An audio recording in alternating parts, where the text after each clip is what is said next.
Hello, my name is Jacqueline Banda, And my name is Mamadi Koroma. and some of our other team members are Brandon Etienne, Joel Barrera, and Maureen Freeman. And we'll be talking about doing business in Canada. A little bit about the overview of Canada. It is the second largest city in the world. Its capital is Ottawa, and some of the main cities are Toronto, Montreal, and Vancouver. Its population right now is at 36.3 million. It has a diverse of religion, but its main religion is Christianity. Its currency is Canadian dollars, and some of the languages that are spoken in Canada are English and French. It has other variety of languages, but due to the low population of native speakers, I don't think it's going to be there in the next generation. In most cases, it's best to use the U.S. money in Canada via bank or credit card. Some of the business employers need to keep in mind that some certain businesses has the liability to set their own exchange rate, so they can be bargaining more money than they want to or than they need to. The weather during this time around gets cool during the day, but it starts getting colder, like at the negative 40 degrees Celsius once the sun starts to set. And the capital, Ottawa, has an airport that makes transportation really easier, makes your life easier to get to the business that you are going to make business with or like exchange stuff with. And some of the safety considerations that you need to have known before you travel to Canada is that you need to keep up to date on routine vaccines before every trip, which some of the vaccines include the MMR vaccine, the DTP vaccine, the varicella, which is a chickenpox vaccine, the polio vaccine, and the yearly flu shot. And you are required to have a visa or an ETA to travel for work purposes. And you also have to have proof of having a job. And you need proof that you are a U.S. citizen, and some of those proofs are the U.S. passport, Nexus card, a passport, ID, or maybe just your birth certificate. And some of the business visitors, they have to show that they plan to stay less than 6 months, they are not going to enter the Canadian labor market, and that their main business and source of income and profits is outside of Canada, and then they have documents that support those applications, and they have to actually meet the requirements to be entering into Canada. And if you are planning to stay longer than 6 months for your business, you need to have this thing which is making you be considered as a temporary worker. And now Mamadi is going to be talking about business negotiations. Negotiations to Canadians is a joint problem-solving process. Canadians believe in the win-win concept. They expect you to respond to their respect and trust. Not wanting to share information should be said to be accepted by them. Do not provide misleading information as they might think it's unfair and may try to get even. The work style in Canada, it's monochronic, a bit similar to the U.S. They pursue goals and actions. They do not tolerate distractions, interruptions, and digressions. They have very little patience if they sense something is fishy. They do not tolerate bargaining or haggling. They avoid aggressive tactics when negotiating. Extensive policies and process on making decisions. Decision makers in Canada do not need to consult with others in their organizations. Approval of others on delegating lower level in the hierarchical order is not required. Canadians are less risk takers and more cautious than Americans, which I kind of find ironic because Americans are more risk takers. The Canadians exchanging and capturing of meeting summaries is a way of making the agreement and contract official. They consider both parties to sign the contract. They wanted to exchange contract after the signature is already signed.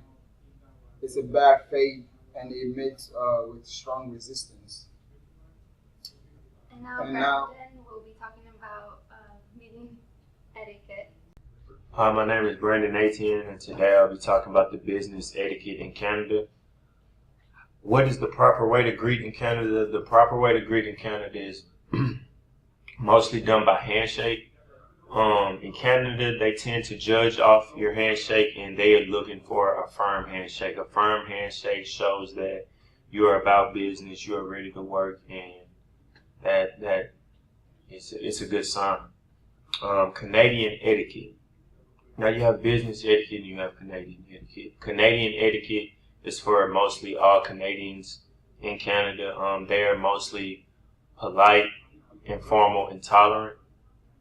And then the work hours for business in Canada is usually around 9 a.m. to 5 p.m. Work days are Monday through Friday, just like in the United States. They usually do their business meetings in the morning to the afternoon. They look to start their meetings on time, and that's just how they like to conduct business out there, as in the U.S. So it's very similar to how we operate in our country, but they do make slightly acceptable exceptions for people who may show up a little late past time, but it's not the norm. They would rather start on time. And that is it for business etiquette in Canada. Hello, my name is Morgan Freeman, and today I will be covering additional things to consider when doing business within Canada. The first thing to keep in mind is that the Canadian people are a very proud people. However, sometimes when doing business with foreign nations, including the US, they feel overshadowed by the larger neighbor to the south, the United States. It is important when discussing business in the past to not make direct comparisons with the US to avoid slighting your potential business partners.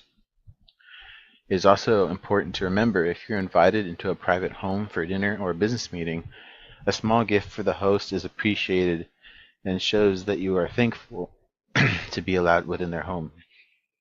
Another thing is, it's very important to be punctual to social meetings as well as business meetings, because business talks within social occasions are only appropriate during the occasion itself, such as dinner. They would only discuss business talk during the dinner itself, not before or after, so it's very important to be on time.